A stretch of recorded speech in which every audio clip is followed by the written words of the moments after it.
Cricket के दौर की अगर हम बात करें तो उस दौर में आप एंग्री यंग मैन की भूमिका में ही रहे और आपके निशाने पर हमेशा कपिल देव रहे, आपके खास फ्रेंड भी थे वो। जब कब्र बन जाए ना, उसमें नाम लिख दिया जाए, तो उसकी मिट्टी फरोलने से कुछ हासिल नहीं होता। एक सब्र है उसके सिवा कुछ पास नहीं है, एक सब्र है उसके सिवा कुछ पास नहीं है, बर्बाद तमन्नाओं का एहसास नहीं है। हम ज़र्फ नहीं हूँ कि जो मैं मांग के पी लूँ, और ये भी नहीं है कि मुझे प्यास नहीं है। ऐसा नहीं है, बैठ के जब उसकी याद बहुत नज़दीक इस दिल में समाती है तो आंख से आंसू आते हैं। आपकी आंखें बात बात पे क्यों नम हो जाती हैं? जब से होश संभाली है FIR, कोर्ट कचहरी, कंट्रोवर्सी, योगराज सिंह को दुनिया ने फुटबॉल बना के बड़ा खेला उसके साथ। लेकिन इस वाले रूप में आपको ये तो होगा ना कि आपको कोई बुरे काम नहीं करने होंगे उस फिल्म में। बुरा काम मतलब जैसे विलन का जो रोल होता है। विलन का रोल मैंने किया है, अभी भी कर रहे हैं। हाँ, पर हाँ, मैं किसी का ध्यान जरूर रखता हूँ कि मेरे खुदा को किसी बात की चोट नहीं पहुँचनी चाहिए। उसमें अब मैं स्क्रिप्ट में देखता हूँ कि कोई भी अल्फाज जो है वो नहीं बोलूँगा जो अल्फाज इस दुनिया को बुरा लगे या सोसाइटी में एक्सेप्ट ना हो। ये वाली बात FIR होने के बाद। चक्रव्यूह देखिए मुकेश राजपूत के साथ। नमस्कार, आप देख रहे हैं न्यूज़ 18 नेटवर्क। मैं हूं आपके साथ मुकेश राजपूत, चक्रव्यूह के साथ। और चक्रव्यूह के सवालों के घेरे में आज जो शख्स हैं उनका परिचय करवाना ऐसे ही है जैसे सूरज को दीपक दिखाने वाली बात हो। योगराज जी, आप एक्टर हैं, आप क्रिकेटर हैं, आप आज जो मैं रूप देख रहा हूं तो मुझे लग रहा है कि कोई संत हैं। ये जो बदलाव आप में दिख रहा है, इस बदलाव को देखकर मुझे आपके लिए एक शेर कहने का मन कर रहा है। आपकी इजाज़त हो तो कहूँ कि तमाम रास्ते सजा दिए जाएं, तमाम रास्ते सजा दिए जाएं, हम आ गए हैं, कांटे बिछा दिए जाएं, जिनकी आवाज़ से तन्हाई में खलल पड़े वो परिंदे शाख से उड़ा दिए जाएं। इतनी शांति, कौन सा रूप है ये, क्या स्वरूप है ये? कुछ चीज़ें अल्फाजों में बयान नहीं की जा सकती, शायद आप वहाँ तक ना पहुँच सके जहाँ से मैं बात कर रहा हूँ। एक जन्म में दो जन्म हो गए। एक जन्म पहले था जो माँ की कोख से हुआ, दूसरा जन्म गुरु गोविंद सिंह जी के प्यार और आशीर्वाद से हुआ, जो स्वरूप आप देख रहे हैं उन्हीं का दिया हुआ है। इसी स्वरूप से मैं पैदा हुआ था। माँ ने मेरे बाल बड़े प्यार से, दही से, मलाई से, दूध से नहलाकर बड़े किए थे। और पिताजी उन बालों को देखकर बोलते थे, वाह, जब दस्तार पहनी होती थी तब दाढ़ी मूछ नहीं आई थी। स्कूल में था तो बहुत बार उन्होंने कहा कि कुछ भी करना ज़िंदगी में, इन बालों को नहीं कटवाना, कत्ल नहीं करना इनका। ये जीती जागती खुदा की चीज़ है, रूप है, और इसी तरह तुम रहना। ये इंस्ट्रक्शंस मेरे फादर, मेरे मदर ने हमेशा मुझे दी। अंग्रेज़ों के साथ पढ़ा बड़ा हुआ। 7वीं 8वीं क्लास में आके आदमी थोड़ा जवान होने लगता है, उसकी उठनी बैठनी दोस्तों के साथ हो जाती है। माता पिताजी यूपी ज़मीनों में जाते थे, 2-2 3-3 महीने नहीं आते थे। घर में नौकर चाकर होते थे। तो किसी दोस्त ने कहा, यार क्या इतना बड़ा जूड़ा भागते हो, खुल जाता है, बार बार भागते रहते हो, पटका बांधते हो, फिर दस्तार बांधते हो, स्पोर्ट्समैन आदमी हो, इतने खूबसूरत हो, हैंडसम हो, कटा दो तो बड़े एक्टर लोग कमाल के हैं। फिल्मों का शौक़, स्टेज का शौक़ शुरू था। बस उसी कश्मकश में जो मेरे से गुनाह हुआ, वो पहला और शायद आखिरी गुनाह था जिसकी सज़ाएँ बहुत लंबी हो गई। बाल कटवा दिए, लंबे लंबे बाल रख लिए। सुबह स्कूल गया था, शाम को मेरा स्पोर्ट्स डे था, पट्टी रेड बांध के। तुम्हारा गोरा अंग्रेज़ प्रिंसिपल था, ब्रदर टाइनन, उसने मुझे कहा। कहाँ पे था स्कूल? Saint John sector 26। तब आयरिश ब्रदर्स और नन्स ही पढ़ाते थे, इंडियन टीचर्स नहीं थे हमारे वहाँ। What have you done, why did you cut your hair? तो मैंने कहा, sir it's too much to handle, बहुत बड़े बड़े बाल, भागता हूँ, करता हूँ, संभाले नहीं जाते। ही वॉज वेरी एंग्री, बड़ा गुस्से हुआ वो। मेरे को भी बड़ा अच्छा लगता था बालों में हाथ लगाना करना। थोड़ा लाइफ इजी हो गई, टू बी वेरी ऑनेस्ट, क्योंकि ये रूप को संभालना बहुत मुश्किल है अगर उसकी कृपा ना हो तो। पिताजी आए, उन्होंने मुझे देखा तो सोफे में बैठ गए, ऐसे देखते रहे, कहते लानत है तेरी ज़िंदगी पर, तो जीते जी मर जाता तो अच्छा था, क्या किया है। अब उनका डर इतना था कि मैंने 1 साल बात नहीं करी मेरे से। मेरी माँ को बोलते इसको ले जाओ यहाँ से। मेरी माँ ने कहा क्या किया है, स्टार्ट क्राइंग। मैंने कभी पिताजी को रोते नहीं देखा, वो रो पड़े मुझे देख के, मेरी माँ रो पड़ी। बाल कहाँ हैं, किसने काटे हैं, किस, रॉक्सी वाला था सेक्टर 17 में। तो मैंने कहा अगर मैंने बात बता दिया तो मार डालेंगे तो उसको। एनीवे वो बात ख़त्म हुई। उसके बाद जो हुआ है वो आप जैसे मुआज़िब लोग सब जानते हैं, ज़िंदगी में जो हुआ है बातचीत हमने बहुत बार करी है जी। जो हुआ है उसी को क्रमवार ढंग से अगर हम स्टार्ट करें तो कहाँ से आपकी जर्नी की शुरुआत हुई, जब योगराज सिंह एक बच्चा ना रहकर पूरी इंडिया का एक चाहवान बन गया। आप क्रिकेट बहुत अच्छा खेलते थे, आप पंजाबी फिल्मों में एक्टिंग अभी भी करते हैं, उस वक्त जब करते थे तब भी कमाल करते थे, आज भी कमाल करते हो। क्रिकेट के दौर की अगर हम बात करें तो उस दौर में आप एंग्री यंग मैन की भूमिका में ही रहे और आपके निशाने पर हमेशा कपिल देव रहे, आपके खास फ्रेंड भी थे वो। राजपूत साहब, एक कहावत है कि जब कब्र बन जाए ना और उसमें नाम लिख दिया जाए तो उसकी मिट्टी फरोलने से कुछ हासिल नहीं होता। जो आपने सवाल पूछा है,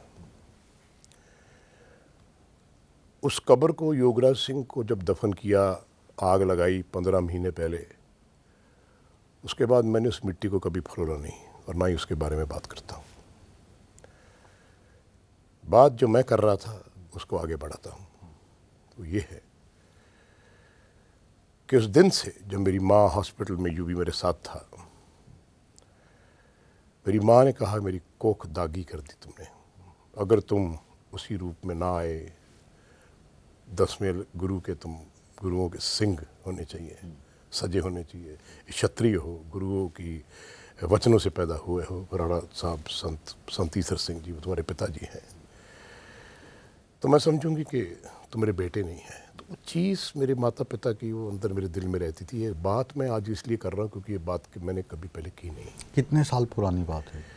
मैं 7वीं क्लास में था, 8वीं क्लास में स्कूल में था। आज मैं 75 साल का हो गया, आप देख लीजिए, यू कैन कैलकुलेट। 65 साल के आसपास। ठीक है। वो चीज़ हमेशा रही, बहुत बर्बादी हुई, बहुत कुछ हुआ, उसके बारे में हम लोग बता चुके हैं, आप जानते हो, बार बार लोगों को बताने की ज़रूरत नहीं है। करते करते करते 3 बार मैं मौत के मुंह से गया बचा। बहुत कुछ मेरा बर्बाद हुआ, फैमिली छोड़ के चली गई, सब हुआ, बहुत कुछ हुआ, प्रॉपर्टी बिकी, सब बिका, लोगों ने ठुकरा दिया, वो आप सब जानते हैं, हमने बहुत बार ये बातें कर चुके हैं। लेकिन ये कुछ साल पहले मेरे मन में आया मैं दाढ़ी रखूँगा, मैं केस भी रखूँगा।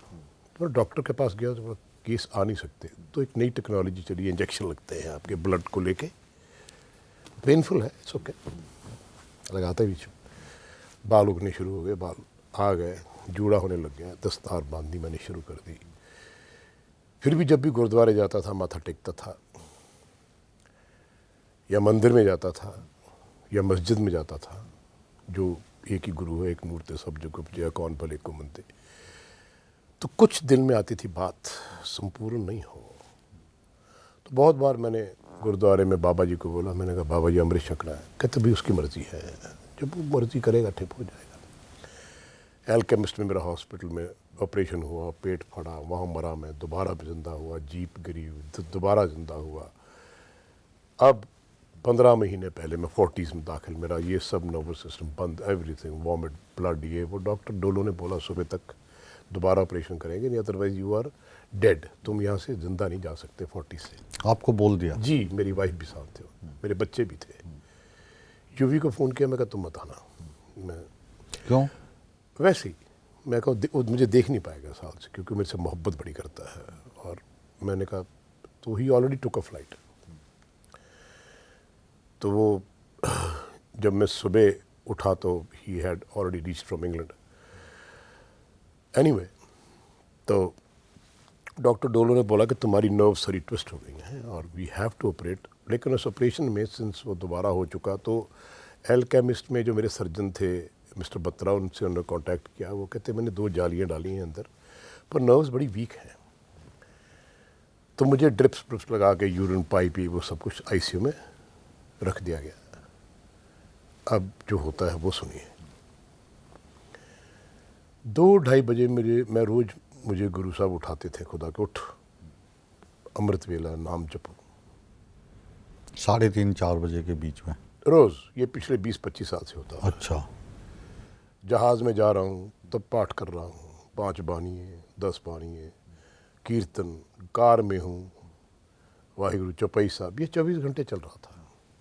फिर 15 महीने पहले ये हॉस्पिटल की बात से कंटिन्यू करता हूँ।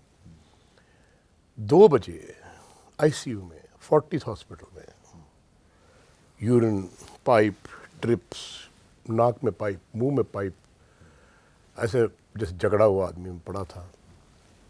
आंख खुली तो मैंने कहा, पिताजी ऐसी मौत ज़िंदगी में मैंने मांगी नहीं थी, मैंने इतना भी बुरा नहीं किया ज़िंदगी में, मुझे ऐसी मौत नहीं चाहिए, मुझे एक बार माफ़ कर दो आप, मैं अमृत छकना चाहता हूँ। आँख से आंसू आ गए। मेरी वाइफ ने कहा, मैंने कहा आप जाओ यहाँ से। तो जैसे मैं आपसे बात करता हूँ इस वक्त, वैसे मैंने अपने पिता से बात करी, खुदा से, आँख से आंसू, और मैं रो पड़ा। एक बच्चा जैसे रोता है वैसे रो पड़ा। डॉक्टर्स आ गए, मैं मत आओ, जाओ यहाँ से। मैंने अपनी यूरिन पाइप निकाली, ड्रिप निकाली, सब कर के ये पाइप इवन निकाल के फेंक दी, ब्लड आने लगा। मेरी वाइफ ने बुलाया उनको, मैं कहा पीछे हट जाओ, कपड़े से पूछा पाछा। मैं कहा मैं ऐसे मरूंगा अगर मरना है तो, मैं ये सब चीज़ें नहीं लगानी। उन्हें इमरजेंसी कॉल कर ली। मैं कहा मेरे रूम में कोई नहीं आएगा, अदरवाइज यहाँ पे क्योस हो जाएगा, मुझे एक बार बात करनी है, मुझे 1 घंटा मत बुलाओ। पता नहीं मुझे क्या हुआ, क्या वो चीज़ थी, मैं रिलैक्स्ड हो गया माइंड में। चौपाई साहब के मैंने पाठ शुरू कर दिए। हमरी करो हाथ दर इच्छा, पूर्ण होए चित्त की इच्छा, तब चरणन मन रहे हमारा, अपना जान करो प्रतिपारा। हमरे दुष्ट सबे तुम कहावो, आप हाथ दे मोहे बचावो, सुखी बसे मोरो परवारा, सेवक सिख सबे करतारा, मोर अच्छा निज करके करिए, सब बैरन को आज संगरिए, पूर्ण होए हमारी आशा, तोर भजन की रहे प्यासा। So on so fourth. घंटा 2 घंटे पाठ चलता रहा। मैंने कहा मुझे नींद नहीं आ रही, मुझे इंजेक्शन दे दो नींद का। उन्हें ड्रिप दोबारा लगाई, इंजेक्शन लगा दिया नींद का। 6:30-7 बजे मैं पाठ करता करता सो गया। It went on for 2-3-4 hours. सो गया, उठा 10:30। डॉक्टर डोलो 11 बजे राउंड पे आते थे। योगराज सिंह के ऑपरेशन की तैयारी हो गई। फ़ोन आता है बत्रा साहब का, डॉक्टर डोलो को, फोर्टिस में, कि सर आप ऑपरेट मत करो, हम एक बार मेडिसिन डाल के देखते हैं, फिर देखते क्या होता है। उस दौरान में डॉक्टर डोलो अंदर आए तो मुझे उठाया, कहते कैसे हो? मैं कहा सर बिल्कुल ठीक हूँ, मुझे घर जाना है। कहते व्हाट आर यू सेइंग? मैंने कहा जी मैं बिल्कुल ठीक हूँ, मैं बाथरूम जाया हूँ, मेरा पेट साफ हो गया, सब कुछ ठीक है।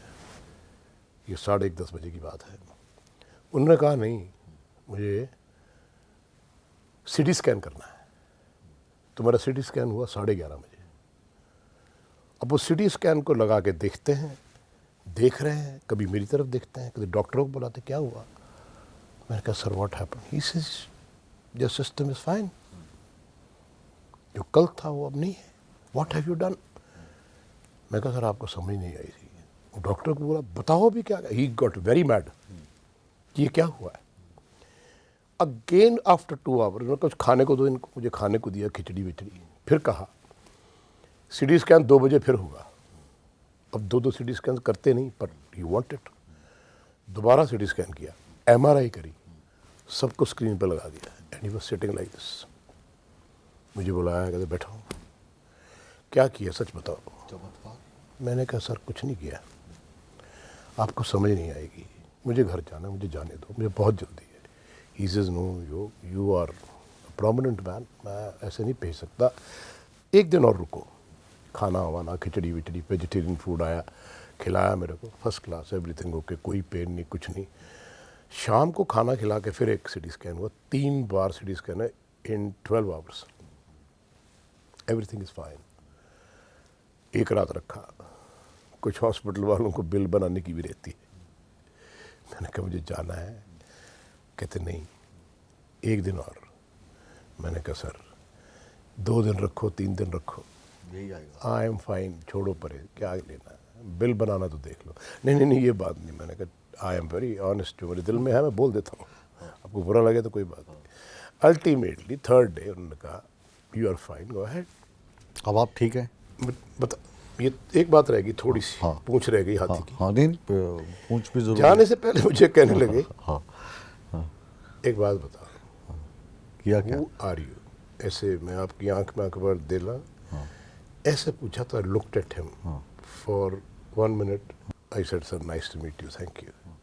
उस दिन से वो डॉक्टर मुझे को रोज फ़ोन करता है, who are you, what are you? मैं कुछ नहीं सर, ये आपको समझ में नहीं आएगा। मैं घर आ गया, घर आने के बाद संडे को आया, वेडनेसडे को अमृत संचार होता है, और मेरे जाते ही अनंतपुर साहब से बाबा जोगिंदर सिंह, ये वो सब आगे, कहते मैं पता लगा ये हुआ। मैंने पाँव पकड़ के मैं रोने लग गया। मैंने कहा जी मैं ना अमृत छकना, मुझे ले जाओ। कहते लेने आए हैं। वाह, लेने आए हैं तुम, हुक्म हुआ है हमारे, अरदास में हुआ है, साथ में सिंह लोग थे। मुझे जी वेडनेसडे को ले गए, 10:30 बजे पहुंचा अनंतपुर साहब। तारीख 14 मई 12:30 बजे 14 मई 2025 2025। 12:30 बजे योगराज सिंह की चिखा जली गई, वो मर गया, उसको नया जीवन मिला, अमृत छका, सब कुछ पाठ पूजा किया, वो पहरावा पहन के। तो मुझे कहने लगे, मैं बहुत रोया सर उस दिन, इतना रोया, इतना रोया, इतना रोया अनंतपुर साहब। बाबा जी ने बोला उसको रोने दो, संगतें देख रही थी क्या हो रहा है, but they were very happy also to see me. इतना रोया कि मैं आपको बता नहीं सकता। और उस दिन से लेके आज तक मेरे आंसू रुकते नहीं। उस दिन से मैंने जो पाठ पूजा मुझे भगवान करा रहा था, उसने और बढ़ा दिया उसको, और बढ़ा दिया उसको। जितना कि मैं आपको जानता हूँ, अभी 2026 चल रहा है, तकरीबन 2006 से मैं आपको जानता हूँ पर्सनली।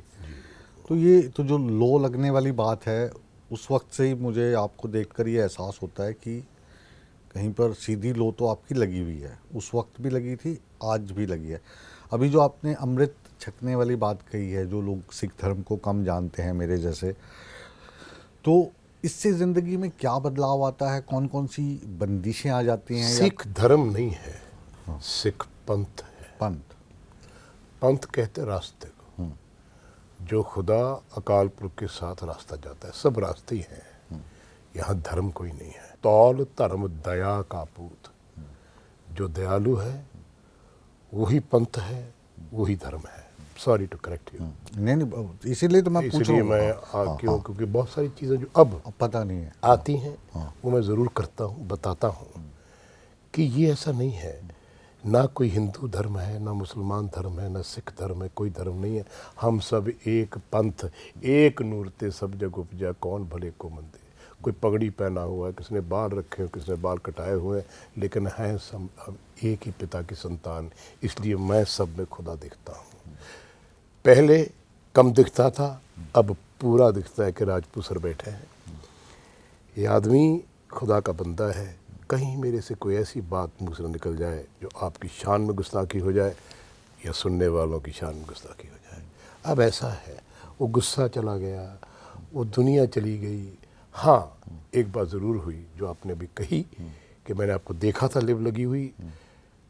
मैं दुनिया से कटता कटता कटता अकेला हो गया हूँ, लेकिन मेरे परिवार वाले, मेरे बच्चे, यूवी सब इतना प्यार करने लगे हैं, इतना ख्याल रखने लगे हैं। शायद मुझे पहले महसूस होता था और था भी, कैसा नहीं है। सब कुछ एक तरह, एक सब कुछ सिमट के साथ में आ गया है। गुस्सा चला गया, कोई गाली दे के चला जाए, कोई बोल के चला जाए, कोई क्या बोल रहा है क्या कह रहा है, तो मेरे खुदा तुम्हें खुश रखे। ये मेरे में क्यों हुआ, कैसे हुआ, मैं कैसे नहीं, मैं अल्फाजों में आपसे बयान नहीं कर सकता। इतना कह सकता हूँ कि जो कुछ हुआ मुझे खुद नहीं पता। आपने मुझे वक्त दिया जाने का, मैं उठा लेट क्योंकि उठने का वक्त नहीं, जाने का वक्त नहीं। कोचिंग में जाता हूँ, फिल्में करता हूँ, सब कुछ करता हूँ, अपने ढंग से आराम से करता हूँ। तो मैंने कहा राजपूत सर के पास जाना है, 3 बजे गाड़ी आएगी। तो मैं चौंकड़ा मार के बैठ गया। मैं कहा खुदा उन्होंने बुलाया है, तुम मेरे अंग संग रहना, कहीं कोई ऐसी बात ना निकल जाए। ये भी उसी की मर्जी है। पता उसी की मर्जी। आपने मुझे इतने सालों के बाद याद किया, ये क्यों याद किया, वो उसी ने कहा भाई बुलाओ। बहुत सारे लोग मुझे मिलने आते हैं, मैं किसी को आज भी मना नहीं करता कि ठीक है, क्योंकि लेकिन एक बात ज़रूर बोलता हूँ कि यार जो कुछ मैं कह रहा हूँ ना उसको ध्यान से सुन लेना। सो आई थिंक जो आपने पहले सवाल किया था लॉ लगने की, वो 5 साल की उम्र से है, पर बीच में कुछ कई बार गाड़ी चलती चलती कहीं रॉन्ग साइड में चली जाती है, कहीं गलत चली जाती है। जब तो अब वो ध्यान है कि कदम आपसे बात करनी है, जवाब देना है, सोच समझ के देना है। खुद बोलता है अंदर, मैं आपसे नहीं बात कर रहा, वो कर रहा है, आपकी उससे साथ बात हो रही है। किसी का दिल ना दुख जाए, किसी कुछ कह ना डालो, वो चीज़ें ख़त्म हो गई हैं, फिनिश हो गई हैं। मुझे लोग बोलते हैं, कहते हैं पाजी क्या हो गया, इतने चुप क्यों हो गए। शायद जितना मैं आज बोल के जाऊँगा शायद मैं इतना 2 महीने में ना बोलूँ, पर since we are the interview तो मुझे बोलना पड़ रहा है। मैं बहुत चुप हो गया हूँ, वो मेरे मन में है नहीं। एक चीज़ वही मैं जानना चाहता हूँ, एक दिल करता है कि जो हमारा परिवार है वो परिवार हमारे साथ रहे। बच्चे बड़े हो जाते हैं, दूसरी जगह चले जाते हैं, आपके बच्चे आपसे दूर हैं, जोरावर कभी आता है, कभी युवराज आता है, कभी आप उनके पास जाते हैं, तब दिल में चाह होती है साथ में रहें, एक छत के नीचे बैठें, हंसी मजाक करें। एक वक्त वो आ जाता है जब दिल करता है बस खामोश हो जाएं, मैं ही मैं हूँ, दूसरा और कोई ना हो, एकांत बहुत अच्छा लगने लगता है। तो ये दौर क्यों आ जाता है जीवन में? नहीं, मैं ही मैं नहीं हूँ, तू ही तू है, ये फ़र्क है जो आपने भी कहा। मुझे ऐसा लगने लगा ये तू ही तू का मतलब वो है, वही है। ये जो कुछ हो रहा है उसके हुक्म से हो रहा है सर। अगर आप यहाँ बैठे हैं, चैनल में बैठे हैं, उसका हुक्म है। जो कुछ हर पल हर घड़ी हो रहा है उसके हुक्म से हो रहा है। आदमी का ये लैपटॉप नहीं चलता, ना ही अपना मुकद्दर वो लिख सकता है। एक चीज़ ज़रूर है कि आप प्यार करने लगे हो सबसे, आपको किसी के साथ कोई नाराज़गी नहीं है, आपको किसी के साथ कोई घृणा नहीं है, आपकी वो बदले की भावना नहीं है किसी ने मेरे से क्या किया क्या नहीं किया। ये समझ में आई बात, मुझे बात दिल में, जैसे आप मुझे बात कर रहे हैं इसी तरह मैं अपने खुदा से बात करता हूँ। जो कहता है ये भी तो मेरे ही हैं, जो कुछ हो रहा है मैं करा रहा हूँ, तो किस बात की नाराज़गी रखता है। मेरे पास आना है तो सबको एक्सेप्ट करना पड़ेगा, उसने खुद करा दिया है। कभी बात आपने भी बात छेड़ी थी, मैं किसी की बात करता ही नहीं, मैं सिर्फ वो बात करता हूँ जो खुदा की बात है, जो उसकी बात है। अब ये क्या है क्या नहीं है ये ना तो आपको समझ आएगी क्योंकि आप उस डेप्थ पे अभी गए नहीं, आपको अभी कृपा नहीं है। ये कोई साधु संत भी नहीं बता सकता, ये सिर्फ अपनी एक जो आत्मा है और परमात्मा है उसके बीच की बात इस देह में है। सो ऐसा ही कुछ हुआ है। अब भी घर में, बाहर, दोस्तों में, सड़क पे जाते हुए, गाड़ी चलाते हुए, कोचिंग करते हुए, फिल्में करते हुए यही रहता है किसी का दिल ना दुख जाए, कोई बात मेरे मुंह से निकल ना जाए। ये मैं नहीं कर रहा हूँ, योगराज सिंह वही है, लेकिन वो योगराज सिंह को मैं भी नहीं जानता। कभी कभी उसको याद करता हूँ, हाँ कैसे हो, तो कुछ बातें याद आती हैं, यहाँ पे तुम गलत थे, यहाँ तुमने गलत किया, यहाँ तुमने ठीक नहीं किया, यहाँ तुमने बहुत अच्छा किया। इस तरह का ये जो जिस्म आप देख रहे हो, आपने भी कहा जिस योगराज सिंह को मैं संत के रूप में देख रहा हूँ। मैं कोशिश कर रहा हूँ कि मैंने क्रिकेट खेली, बड़ी मेहनत करी, फिल्में करी, बहुत मेहनत करी, खुदा ने मुझे बहुत कुछ दिया, बहुत नाम दिया। अब जैसे लोग दुनिया में प्यार करने वाले हैं, दिल से करते हैं, लेकिन वो जो आत्मा इस वक्त करती है, चाह रही है, सब कुछ उसकी देन है। गुरु नानक साहब तेरी वड्याई कोई ना हो ना जाने मेरा, ये सब कुछ उसने दिया। उतनी मेहनत मैं इस बंदगी में करना चाहता हूँ कि दिन रात मेरी लिव लगी रहे। मैं एक बार तेरे दर्शन करना चाहता हूँ, तुझे देखना चाहता हूँ तो कैसा है। बहुत ऋषियों मुनियों ने, बहुत संतों ने, पीरों फकीरों ने तेरी बड़ी आराधना करी। जिस जिसको तूने दर्शन दिए वो तुम्हारा हो गया। ऐसा कैसे हुआ? आप दर्शन मैं भी देखना दर्शन पा चाहता चुके हो? नहीं, ये तो सवाल ही नहीं है। दर्शन तो आप में देख रहा हूं, आपकी आंखों में, आपकी सूरत में। ये लोग जो कैमरा चला रहे हैं इनमें, आप आए नीचे मिलने, आपने गाड़ी भेजी, मैंने कहा जाना है, आपको देख रहा हूँ। ये खुदा बैठा है, किसने कहा?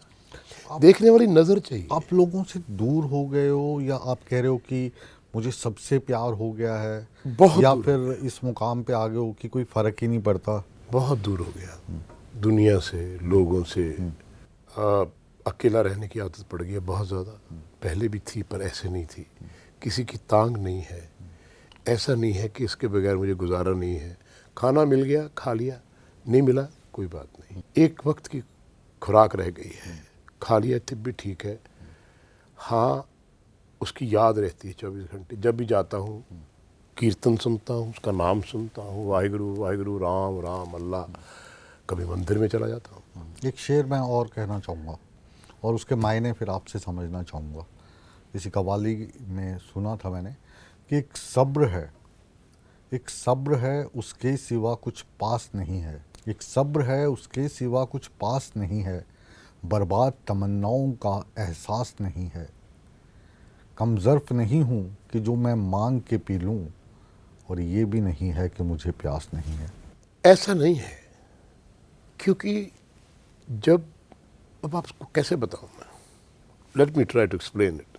सूरज सुबह उदय हुआ, आप बैठे थे अंधेरे में, चौंकड़ा मार के अपने सडनली देखा ये लाइट आई है, ये पीला नीला हरा लाल, ये, और आपने उसको देखा और अपने सर झुका दिया। ऐसा अनुभव जब उसकी, कैसे एक्सप्लेन करूं, क्या उसकी जो लाइट जो है इस सूरज की तरह, देखते देखते सब अंधेरा गायब हो गया। वो इतना प्यारा है कि साच कहूँ सुन ले सबे, जिन प्रेम कियो तिन ही प्रभ। सर, वो जो प्यार है वो आंसू में बहता है, उसकी माला बनती है आंसू की। वो एक दर्द है, उसकी एक प्यास है, वो दिखता है, और वो प्रेम की मूर्त है और कुछ नहीं है। उसकी याद, उसकी पाठ पूजा, यूं बैठ के जब उसकी याद बहुत नज़दीक इस दिल में समाती है तो आंख से आंसू आते हैं। ये कभी क्यों? आपकी काहे आंखें, के लिए? आपकी आंखें बात बात पे क्यों नम हो जाती हैं? मुझे पता ही नहीं इस बात का। मैं जब से अमृत छका है, नहीं, पहले भी होती थी। पहला भी शायद होता होगा, पर शायद उस चीज़ में नहीं होती। ये एक प्यास जो है लगी है उसको देखने की, वो अजीब है, वो कमाल है कि दो क्षण के लिए भी उसकी बात ना हो तो मुझे, मेरी आत्मा को कुछ होता है। मैं गलत जगह पे बैठा हूँ। यहाँ आपके पास बैठकर सर, रिस्पेक्टेड सर, आपके साथ सिर्फ यही बात कर सकता हूँ। आपको याद होगा परसों फ़ोन पे हमारी अपनी बात हुई थी। मैंने कहा राजपूत सर, आप कहीं से भी शुरू करोगे बात वहीं चलेगी, वहीं ख़त्म होगी। घर में भी ऐसा ही है। बच्चों को भी ये बोलता हूँ, सुनो क्या कह रहा है, तुम यहाँ पे उसकी वजह से हो। बच्चे सुनते हैं। हमारे घर में बानी चलने लगी है, घर घर में ऐसा होने लगा है। यूवी और सारे बच्चे, सारे परिवार उसके रास्ते पे चल पड़े हैं। मुझे देखते कहते पिताजी, मैंने कहा ये अब मुझे कहना मत कुछ। हालांकि जब अमृत छका था तो घर वालों को इतना पसंद नहीं था। ये क्या किया? क्यों? मुझे नहीं पता। इसका अमृत जवाब- छकने के बाद कौन कौन सी बंदिशें रहती हैं जो आप? बंदिश, कोई बंदिश नहीं। अच्छा। झूठ है, सब फ्रेब है, कुछ नहीं है। अभी जो भी- जो बंदिश हो वो धर्म नहीं, जो बंदिश हो वो जीवन नहीं, जो बंदिश हो वो पंथ नहीं। कोई बंदिश नहीं है। मैं बंदिश नहीं रखता। अब अभी भी आप कोचिंग करते हैं, क्रिकेट सिखाते हैं बच्चों को? आपने अभी भी देखी आप, होगी वीडियोस हाँ, वगैरह। अभी आप फिल्म्स कर रहे हैं, बहुत दुनिया भर अच्छी में अच्छी। जा रहे हैं। तो जो कैरेक्टर्स हैं फिल्म में, जो कैरेक्टर हैं उसको अब चूज़ करने में आपको एहतियात बरतनी पड़ती है, या फिर उस वक्त आप सिर्फ एक एक्टर रहते हैं, जो डायरेक्टर ने बोल दिया वो आपको करना है, जो राइटर ने लिख दिया वो आपको स्क्रीन पर उतारना है? गुरु नानक देव जी कहते हैं, नाम जप किरत कर वंड शक। नाम जपो, मेहनत करो, मजदूरी करो, काम करो, उसकी किरत मिलती है, ज़्यादा है तो बांट दो, गरीब को रोटियां दे दो, लंगर लगा दो, किसी का कुछ कर दो, मतलब कुर्बान हो जाओ। कर्म करो। हाँ, कर्म बहुत तरह के कर्म है।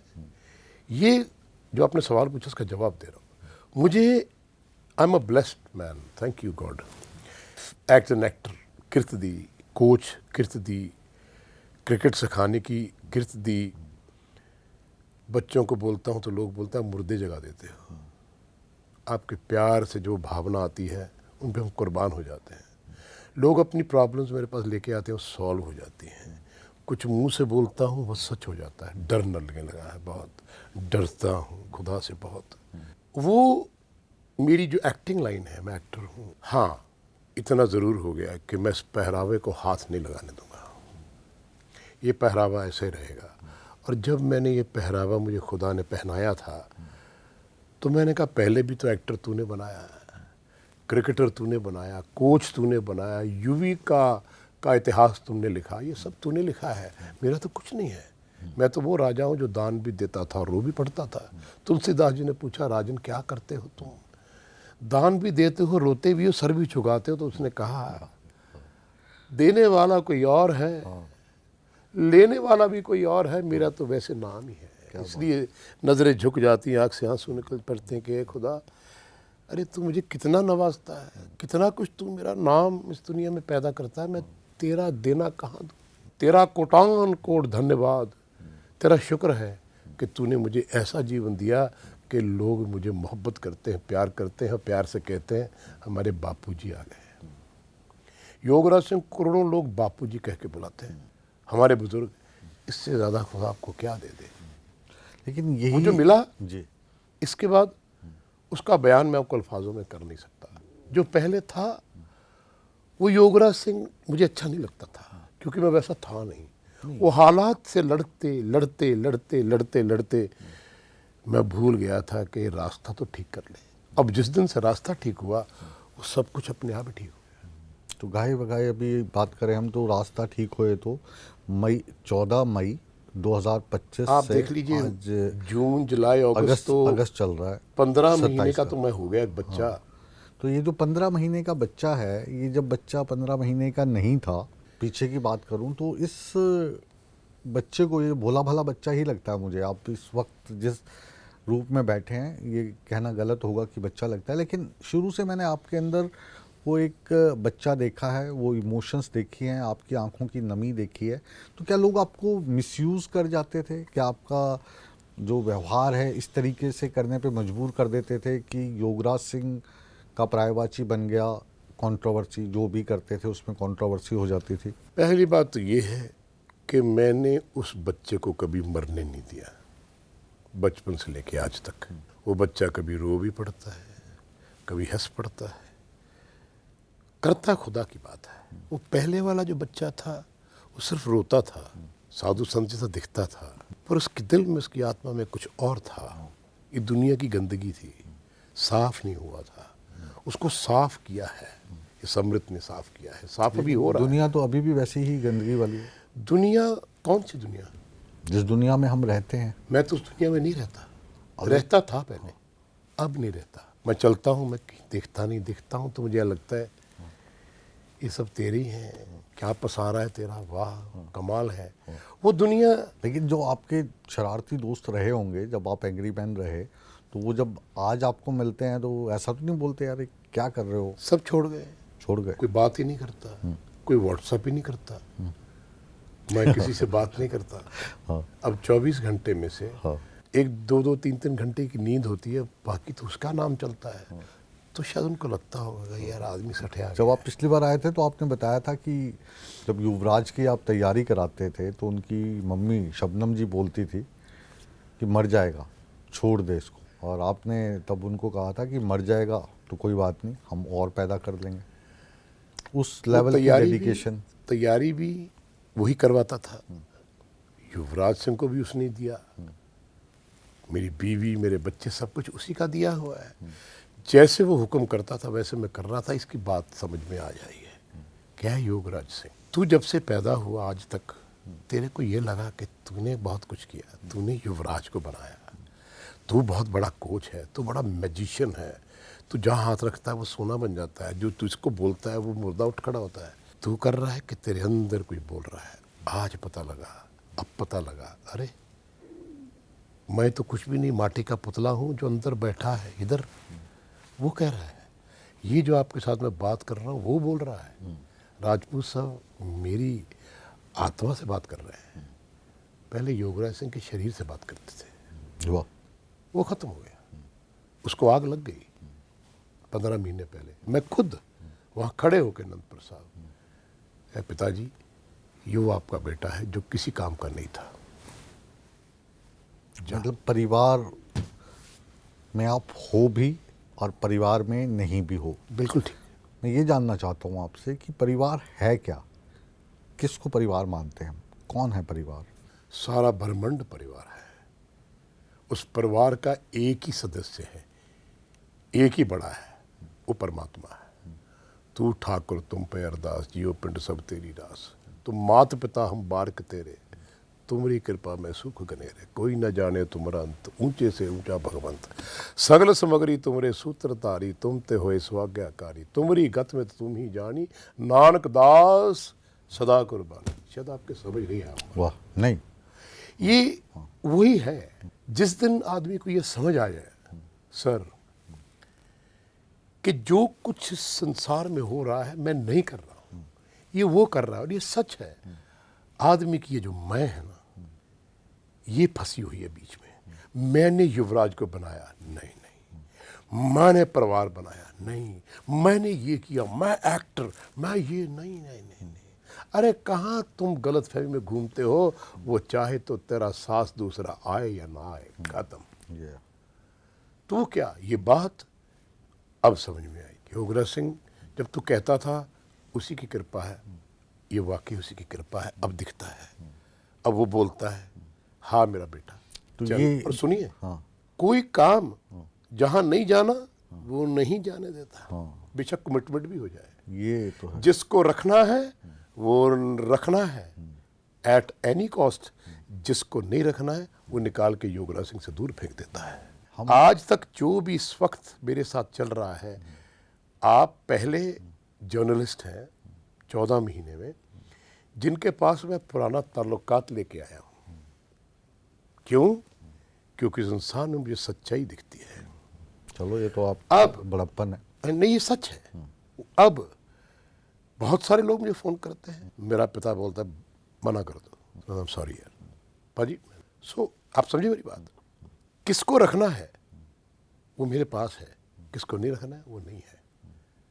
वो कहता है मैं कमांड करूंगा, तूने अपने आप को अर्पण कर दिया। योगराज सिंह किसी फंक्शन पे जाना है, चलो, नहीं जाना है रास्ते से वापस। बहुत बार हुआ है, रोज होता है। पहले तो जैसे किसी फंक्शन में जो आपकी एंट्री होती थी वो ऐसी होती थी जैसे किसी माफिया डॉन की हो रही है, उस स्टाइल के कपड़े, साथ में ग्लैमर, और आप एंट्री करते थे तो वहाँ पे सिर्फ और सिर्फ योगराज सिंह को ही लोग देखते थे। अब देखेंगे और देखते हैं तो कहते हैं बाबा जी आ गए। तो कौन सा ज़्यादा अच्छा लगता था, पहले वाला या आज का जो ये? पहले वाला झूठ था, आज सच है। आज का योगराज सिंह बहुत प्यारा है। प्यार तो मैंने उसको पहले भी बहुत किया था, उसको जिसको जला दिया, लेकिन कुछ उसमें बहुत सारी गलतियां थी, ठीक करने वाला था। आज का योगराज सिंह से मोहब्बत है, उसको गले से लगाता हूँ रोज़। वाह, और निखारेंगे और निखरेंगे। जब जाएंगे तो खुदा बोलेगा वेलकम माय सन। ये मेरी चाहना है जी। जैसे क्रिकेटर बनने की चाहना थी, हाँ। जैसे स्पोर्ट्समैन बनने की, फिल्म एक्टर बनने की चाहना थी, इंडिया खेलने की चाहना थी, युवराज को बनाने की चाहना, अलग अलग अलग ये अलग ग्लैमर, ये वो फलाना चाहना थी। अब चाहना है कि मैं भी देखना चाहता हूँ तमाम पीरों फकीरों ने जिन्होंने खुदा को देखा है, मैं भी उनमें से एक होना चाहता हूँ कि तू कैसा है। अलग एक अलग दिन मरूंगा पहले तो सामने देखूंगा, बोलूंगा वाहे गुरु गॉन। ये है अलग अलग रोल हैं, पहले एक बच्चा था, फिर वो क्रिकेटर बना, फिल्म एक्टर बना और अब संत के रोल में है। बच्चा आज भी वही है, बच्चा है। वही बच्चा जो पैदा हुआ था माँ की कोख से। उसने पहली बार गले से लगाया था तो वो रोया था। मेरी माँ कहती तो पहला बच्चा है जो को रोया नहीं तो बच्चे रोते पैदा होते हैं। फिर माँ को देखा तो माँ को गले से लगाया। आज भी उस माँ को गले से लगा के बैठा हूँ जो माँ को लोग परमात्मा, खुदा, अकाल पुरख कहते हैं। असली माँ बाप वो है। अब पता लगा कहाँ से आया है, वापस जाना है कि दरवाज़ा बंद मिले। अभी दरवाज़ा खुल जाएगा कि ऐ खुदा, जब जाऊँ तो सचखंड में कीड़ी जितनी जगह दे देना। अभी आप जिस रूप में हैं, बिल्कुल मुझे आज लग नहीं रहा कि मैं कोई टीवी के लिए इंटरव्यू कर रहा हूँ या पॉडकास्ट कर रहा हूँ। ऐसा लग रहा है जैसे कि हम एक संत बाबा के आगे बैठे हैं और उनसे प्रवचन सुन रहे हैं। लेकिन अभी हाल ही में, क्योंकि हम न्यूज़ चैनल पे इंटरव्यू कर रहे हैं, एक फ़िल्म आई थी, उसमें एक डायलॉग आपसे ऐसा बुलवा लिया गया जिसकी वजह से बहुत कंट्रोवर्सी हुई, आपके ऊपर एफआईआर भी दर्ज हो गई। तो इन चीज़ों से क्या एहसास होता है? क्या आप भविष्य में बचेंगे या ये कुछ भी लिखा हुआ है? जब से होश संभाली है, एफआईआर, कोर्ट कचहरी, कंट्रोवर्सी, योगराज सिंह को दुनिया ने फुटबॉल बना के बड़ा खेला उसके साथ। उसका हुक्म था, पता क्यों? क्योंकि वो मुझे यहाँ लाना चाह रहा था। तुम आज, मुझे कोई फ़र्क नहीं पड़ता, मैं जो मुझे वो हुक्म करता है वो करता हूँ। आप अगर नेटफ्लिक्स में जाएं, आपके घर में होगा, सबके घर में है। अमेज़ोन आपके घर में है, आप सब देखते हैं, आपके बच्चे भी देखते हैं, आपकी बीवी, आपके रिश्तेदार, सारी दुनिया देखती है। बंद कर दो ना। क्यों देखते हो? बहुत गंद है वहाँ। पिक्चरें बनती हैं, हिंदी फिल्में आपने देखी होंगी, साउथ फिल्में देखी होंगी, पंजाबी फिल्में देखी होंगी, मद्रासी फिल्म देखी होंगी। बहुत गंद है।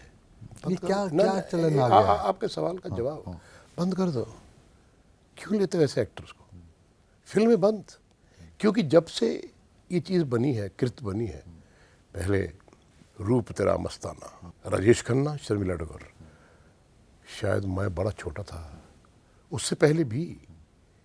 अब वो जो एक्टर्स हैं उन सबको बैन कर देना चाहिए, या उन लोगों को बैन कर देना चाहिए जो ऐसी चीज़ें लेके आते हैं। मैं एज एन एक्टर हूँ, काम कर रहा हूँ, लेकिन योगराज सिंह की बात बहुत जल्दी लोग पिक करते हैं। इससे पता लगता है कि योगराज सिंह कितना लोग चाहने वाले हैं, कितना दम रखता है, उसकी बख्शिश है। चाहने वालों की बहुत सारी बातें अब भी होती हैं। हाँ। एक ड्राइवर रखना था। हाँ। अभी तो मैंने कहा गाड़ी चलती नहीं। कहते सर डर लगता है, हम आपके पास नहीं आ सकते, आप बैठ नहीं सकते। मैं क्यों? कि पता नहीं। लोग अब दूर होने लगे हैं। पहले मैं लोगों को पास ले आता था कि यार ऐसा नहीं हो, पर मुझे लगता है कि जितनी दूरी रहेगी उतना मैं अच्छा और सुखी रहूँगा। ये मैंने नहीं किया, ये वो कर रहा है जिसकी आराधना मैं 24 घंटे करता हूँ। मतलब बचपन से लेके अब तक यही कुछ किया सर। अब शायद वो बड़ा हो गया है, वो विशाल हो गया है, और वो कुछ गलत रास्ते पे चलने नहीं देता। जो भी कुछ हो रहा है, जो कुछ मैं कर रहा हूँ, अभी हमारी दस्तार पिक्चर आई थी, उसमें जो कैरेक्टर किया है, लोग रोए हैं सिनेमा में बैठकर। उन्होंने मुझे गले से लगाया है सर। सो आई थिंक वो जो चीज़ किर्त है मेरी, जो कोचिंग है, जो फिल्म है, ये मेरी किर्त है, और किर्त मुझे करने से कोई रोक नहीं सकता। आप इस रूप में बहुत सारे बंदिश लगा रखे ठेकेदारों ने। हर धर्म के ठेकेदार हैं, उनको खुदा ने अपना काम दिया है।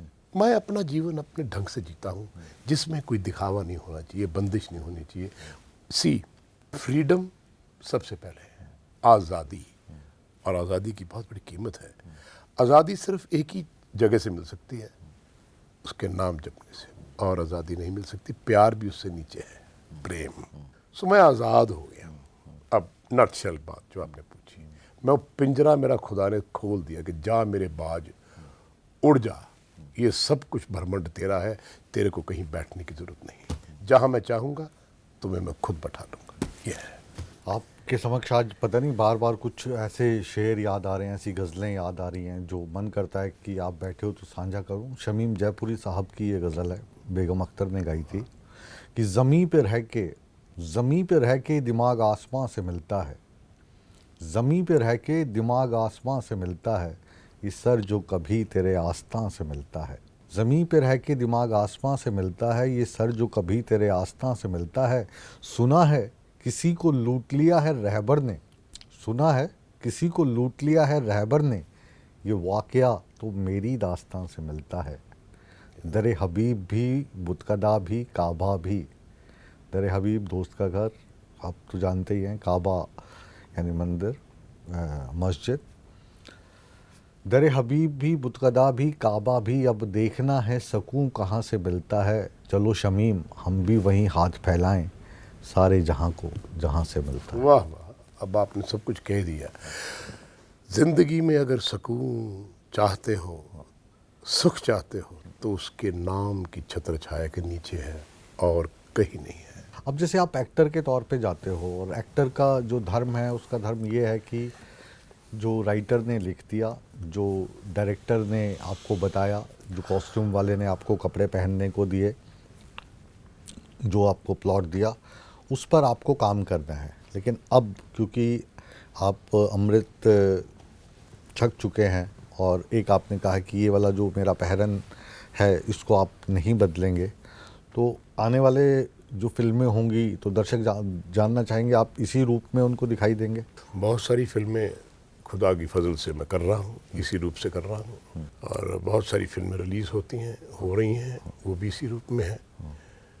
और पहले जो रूप था वो भी खुदा का दिया हुआ था। लेकिन इस वाले रूप में आपको ये तो होगा ना कि आपको कोई बुरे काम नहीं करने होंगे उस फिल्म में। बुरा काम मतलब जैसे विलन का जो रोल होता है। विलन का रोल मैंने किया है, अभी भी कर रहे हो? हाँ। वो कैसे किया है वो आप फिल्म देखिएगा, ये शेरा, उसमें प्रवीश का मैं बॉस बना हूँ सबका, और पॉलिटिशियन है, उसने पगड़ी बांधी है रखा, और वो जैसे काम करता है, इज एन अंडरवर्ल्ड किंग।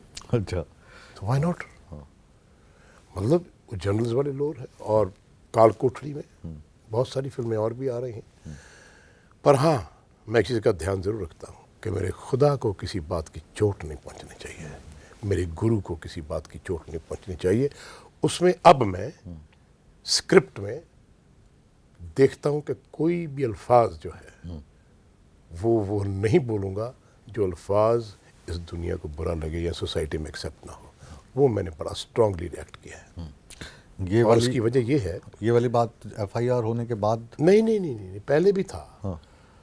ये FIRों का या इसका कोई कंसर्न नहीं है। अगर FRA मेरे पे करनी है तो फिर सारी दुनिया पे कर दो। बहुत कुछ होता है। धुरंधर पिक्चर आपने देखी होगी, पार्ट 1 पार्ट 2, खैर छोड़ो, हम यहाँ किसी को कुछ कहने के लिए नहीं बैठे। सिर्फ ये है कि क्लीननेस जरूरी है, क्लीन होना बहुत ज़रूरी है। सोसाइटी को क्या देना है बहुत ज़रूरी है। कई बार जब आप डायलॉग बोल रहे होते हो, क्योंकि मैंने ज़िंदगी में जितने भी डायलॉग खुद लिखे हैं, पहले जवानी में, जब अब भी बहुत सारे डायलॉग मैं खुद लिखता हूँ। सो ज़िंदगी में मैं देखता हूँ कि ना, अब कोई ऐसा काम ना होना चाहिए। पहले भी हम लोग बहुत सारे छोटी मोटी साला साली ये वो चीज़ें यूज़ कर देते हैं, अब मैं वो भी यूज़ नहीं करता हूँ। सो आई एम वेरी क्लीन। अब तो कि मेरी एक जिम्मेदारी है, और जिम्मेदारी ये कहती है कि मुझे सोसाइटी को एक अच्छा तौर तरीका, अच्छा एनवायरनमेंट देना है। एक्चुअली क्योंकि योगराज सिंह ऐसा कैरेक्टर बन गया है जिसको बच्चे से लेकर बुजुर्ग तक प्यार करते हैं और फॉलो करते हैं। सो आई थिंक वो रिस्पॉन्सिबिलिटी बहुत ज़रूरी है। अक्सर अब जब भी हम बात करते हैं किसी भी डायरेक्टर से, प्रोड्यूसर से या एक्टर से, तो वो कहते हैं ये जो सारी चीज़ें हम दिखाते हैं, बोलते हैं, करवाते हैं, ये सब सोसाइटी से ही लेके आते हैं। जैसे अभी आप बात कर रहे थे OTT प्लेटफॉर्म्स की, उन पे जो चीज़ें रिलीज़ हो रही हैं उनमें जिस तरीके की गालियों की भरमार है, जिस तरीके से रियलिटी शोज़ चल रहे हैं, स्टेज के कुछ शोज़ हैं जो आजकल सुर्खियों में हैं, उनमें गालियाँ नहीं होती हैं, गालियों में बीच बीच में कंटेंट होता है। तो इस तरीके की जो प्रोग्रामिंग हो रही है, इसको लेकर आप क्या कहेंगे? मेरा ख्याल फिल्म मेकर्स को एक बहुत जिम्मेदारी से काम करना चाहिए। कुछ स्क्रिप्ट ऐसे हैं जहाँ पे उस चीज़ को दिखाने के लिए ये बोला जाता है कि सर ये चीज़ बोलनी ज़रूरी है, क्योंकि इस कैरेक्टर को, सोसाइटी को ये दिखाना पड़ेगा कि ये लोग इतने गिरे हुए थे और इनको उभारने के लिए, ख़त्म करने के लिए एक हीरो पैदा हुआ। सो आई थिंक जो सवाल आपने पूछा है वो डिपेंड करता है कि राइटर और डायरेक्टर क्या सोचता है। सो आई थिंक उसकी सोच के साथ डिस्कशन होनी चाहिए। और मैंने बहुत बार ये स्टैंड लिया है, अब नहीं, शुरू से ही, कि मैं कोई चीज़ ऐसी नहीं बोलूँगा जो चीज़ सोसाइटी को और या बच्चों को, बड़ों को कोई गलत message they they. So I make sure on end of, जैसे OTT की आपने बात करी है, मैं बहुत स्ट्रांगली रिक्वेस्ट करता हूँ सरकार से कि आप इन सब पे अपना एक सेंसर बोर्ड लाइए। ज़रूरी है OTT प्लेटफॉर्म पे एक सेंसर बोर्ड होना चाहिए, जैसे हम बाकी पिक्चरों के लिए करते हैं, जैसे नेटफ्लिक्स है, अमेरिकन कंपनी है, अब जैसे अमेजोन है या और सारे चैनल हैं, इसके ऊपर रोक लगानी चाहिए। सो आई थिंक यहाँ उसको फिर आप किस रूप से देखते हैं, क्या सोसाइटी कहती है, क्या लॉ कहता है, वो लॉ के अधीन रहकर उस चीज़ को ख़त्म कर देना चाहिए, ज़रूरी है जी। मतलब आप ये नहीं मानते कि हर एक चीज़ की अलग अलग ऑडियंस है और हर एक ऑडियंस के लिए अलग अलग प्लेटफॉर्म्स हैं, तो जिसको जो अच्छा लगता है वो देखे, जिसको नहीं लगता वो ना देखे? नहीं, पहले हम स्कूल में किताबें पढ़ते थे, लाइब्रेरी में बुक्स पढ़ते थे, तो बहुत सारी बुक्सों में बहुत सारे कुछ अल्फाज ऐसे लिखे हुए हैं उस चीज़ को दर्शाने के लिए। ये जो सिनेमा है सर, ये डायरेक्ट इफेक्ट करता है बच्चों से लेकर बूढ़े तक। इसको क्लीन होना चाहिए, अब जो मैं सोचता हूँ। जी, अब आप जैसे बच्चों को भी क्रिकेट सिखाते हैं, एक्टिंग भी आपसे सीखते हैं। अब ये एक नई जनरेशन आई है जो आजकल बहुत चर्चा में है, जैन जी बोलते हैं उनको, टीनेजर्स हैं। तो ये जैन जी समझ में आते हैं आपके, या आपको समझाने की कोशिश करते हैं, और ये जो कर रहे हैं क्या कर रहे हैं? मैं कोई चीज़ ऐसे सोचता नहीं सर जो मुझे समझ ना आए, मैं उसके बारे में सोचता नहीं। मैं वो चीज़ के बारे में सोचता हूँ मुझे समझ आती है। आप सोसाइटी, हम सब लोग सोसाइटी हैं, इसमें आपको क्या रिस्पॉन्सिबिलिटी से काम करना है वो ज़रूरी है। सो आई थिंक जो भी हो रहा है मॉडर्न लाइफ में, मॉडर्न वर्ल्ड में, अच्छी चीज़ ले लो, रख लो, जो चीज़ नहीं अच्छी उसको फेंक दो। ये तो पहले भी होता था। हमारे बुजुर्ग जो बड़े बड़े थे वो अक्सर मुंह से उनके गाली निकलती थी। एक तकिया कलाम सबका बना हुआ था, हम गाँव में रहे, सब आप भी रहे हो, वो होता था। तो वो डिपेंड करता है कि आप कौन सी चीज़ लेना चाहते हो। मैंने अपने माता पिता से जो अच्छी चीज़ें वो ली, वो सारी अच्छी थी, मतलब कोई उनमें बुरा नहीं था। सो इसी तरह सोसाइटी है, कोई भी है, आप हैं, आपसे बात करके जाता हूँ तो बहुत सारी बातें लेके जाता हूँ कि राजपूत सर में ये बड़ी अच्छा, ये बड़ा अच्छा अल्फाज, बड़ा बात करने का ढंग है। सो आई थिंक ये आप पे डिपेंड करता है। बच्चे को जो चीज़ दिखाओगे वो ग्रास्प करेगा। ये सबकॉन्शियस माइंड है ना, जो इसमें वही मसल मेमोरी बनती है, जो मसल मेमोरी वो देखता है या पढ़ता है। सो उसको क्लीन रखना चाहिए।